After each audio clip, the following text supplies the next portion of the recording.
ಕಶ್ಫ್ ಕರಾಮತ್ಗಳ ಕೇಂದ್ರವಾದಂತಹ ಸೈಯದ್ ಮದನಿ ದರ್ಗಾದ ಕಡೆಯಾಗಿದೆ ಇವತ್ತು ನಮ್ಮ ಯಾತ್ರೆ.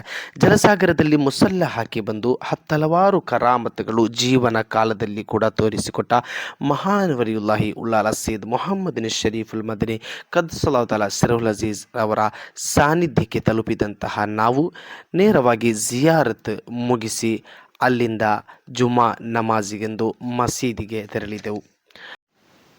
ಇಲ್ಲಿನ ಪರಿಸರ ಬಹಳ ಶಾಂತಿಯುತವಾಗಿ ಮನಸ್ಸಿಗೆ ನೆಮ್ಮದಿ ನೀಡುವಂತಿದೆ. ಇಲ್ಲಿನ ಮಹತ್ತರವಾದಂತಹ ಕರಾಮತ್ತುಗಳು ಹಾಗೂ ಶ್ರೇಷ್ಠತೆಗಳನ್ನು ಅರಿತುಕೊಂಡಂತಹ ಜನ ಜಗತ್ತಿನ ಮುಕ್ಕು ಮೂಲೆಗಳಿಂದ ಕೂಡ ಇಲ್ಲಿಗೆ ಬರ್ತಾರೆ. ಉಳ್ಳಾಲ ಎಂದರೆ ಕರ್ನಾಟಕದ ಅಜ್ಮೀರ್ ಎಂದೇ ಪ್ರಖ್ಯಾತಿ ಹೊಂದಿರುವಂತಹ ಸ್ಥಳವಾಗಿದೆ.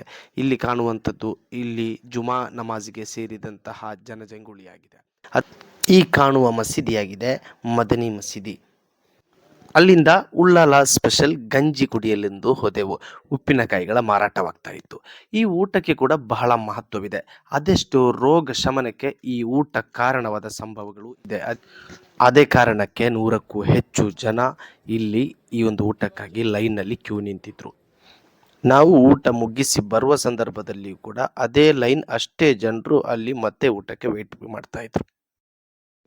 ಹೊರಗಡೆ ಯಾತ್ರಾರ್ಥಿಗಳಿಗೆ ಬೇಕಾಗಿ ರೂಮ್ಸ್, ಅದೇ ರೀತಿ ಹೋಟೆಲ್ಗಳು, ಮದನಿ ಹೋಟೆಲ್ ಸೇರಿದಂತೆ ಇಲ್ಲಿ ಬರುವವರಿಗೆ ಎಲ್ಲ ವ್ಯವಸ್ಥೆಗಳು ಕೂಡ ಇದಾಗಿದೆ. ಉಳ್ಳಾಲದ ಕರಾಮತ್ತಿನ ಬಾವಿ ಎಂದು ಅರಿಯಲ್ಪಡುವ ಬಾವಿ.